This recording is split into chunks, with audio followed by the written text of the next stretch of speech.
So this is what our lower stage assembly is going to look like when we get it all glued together before we cut the angle on the top. And I've done this to show you something that I do in my shave horses for customers that's not in the plans. It's a little bit of extra work, but it might save you some trouble down the line. If you look at the way the grain's oriented here, unless you have totally quarter sawn stock, where the grain is running across the short direction of the board here. What's going to happen as the moisture changes in the air is that the wood is going to absorb and release moisture. So you need to be prepared for that movement. So in the case of these two boards, the moisture, if it absorbs moisture, it's going to cause these two boards to kind of expand and close in the opening here. That's not that big a deal, except that I have a part that's going to be moving in here, and it's a fairly tight fit. There's going to be some play in there, and it may not be an issue, but rather than have to worry about that going forward for a customer that's, you know, half a country away, what I've started doing is basically taking about 1/8 of an inch off on the inside faces of these two boards. And what I do is I taper it down to nothing on the inside. So basically there will be a line that kind of, we take that material out here and here. And that's basically done by hand with a jack plane. Before I start, I want to make sure I transfer the glue line onto the parts, because I don't want to take any more material. I don't want to take any material off the area where there's going to be glue.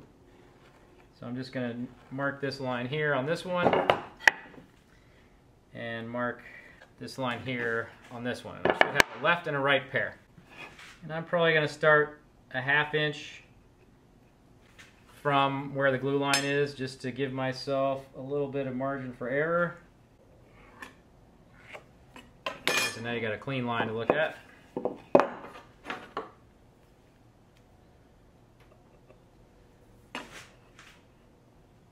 And you could stand this board up on edge and, you know, tip your table saw blade over, run it through like that, and well, you probably have a right tilt, so you would do it like this, and shave a little bit of that material off, and that will save you a little bit of time removing the material.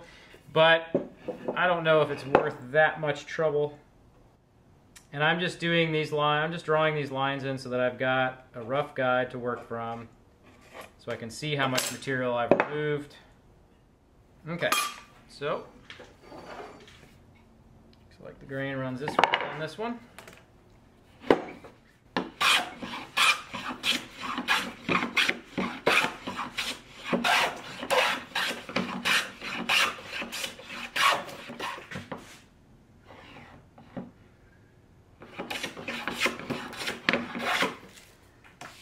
Okay, so you can leave it just like this, or you can plane it smooth, however you want to do it.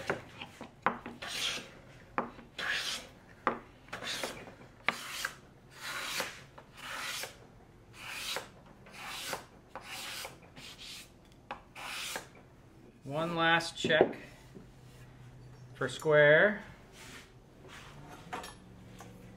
Make sure I've got all my parts lined up, and we will be ready to glue this thing up.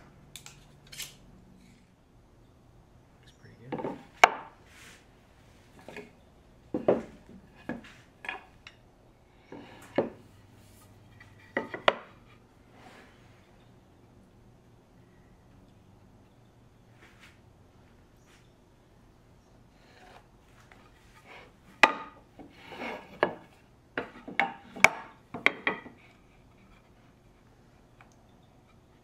I'm redrawing the lines so that I can try to keep my glue from spreading a little too far. When I go to glue this up, the knife line is the bottom edge of these two pieces. So that's what I'm going to be shooting for to get everything lined up. The other thing I'm going to do is make sure that I have room to drop a square over this edge to make sure that all these edges line up as I'm waiting for the glue to dry. So it can be a little bit stressful. There's a lot of things to fidget with, but you do have some open time, so don't get too stressed out. And if you're really concerned about this glue up, you can always do one side and then the other, and then you don't have to fight with it. As a matter of fact, I think that's probably what I'll do today. Whatever can go wrong will go wrong, especially on camera. So I'm going to go ahead and do one side first, and then in about 30 minutes I'll take it out of the clamps and do the other side.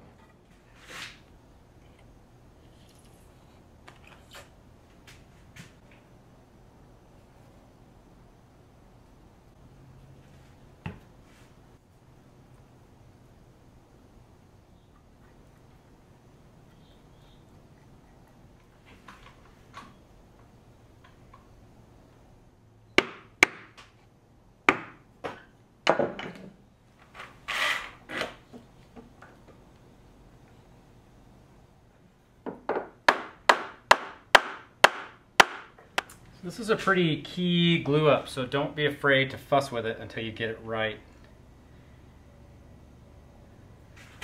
I've got it flush on the back here, and I've got this one lined up with a knife line, or pretty close. It's wanting to slide down a bit.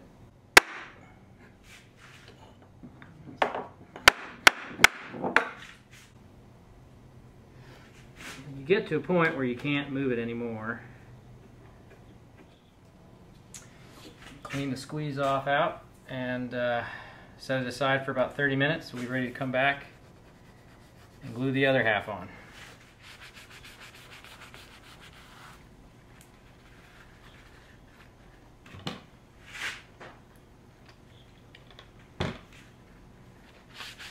All right, we've had about 30 minutes. Let's get this out of the clamps and glue the next round up. Looks pretty good.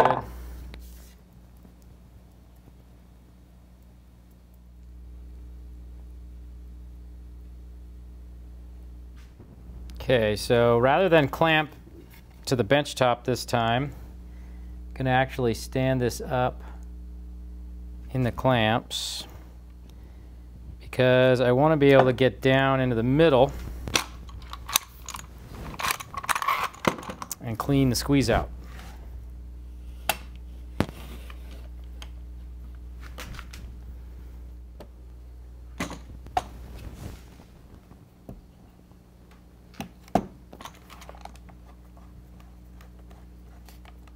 First thing I'm going to do is try to get the reference edges flush. So I'm feeling underneath with my fingers. And that's pretty close. The real important thing here is to get these two edges coplanar. So we need to come that way.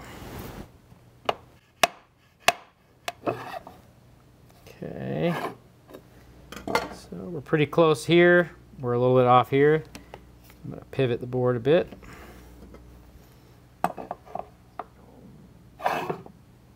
Okay, that is dead on. Now I need to see if I can tighten it without moving it.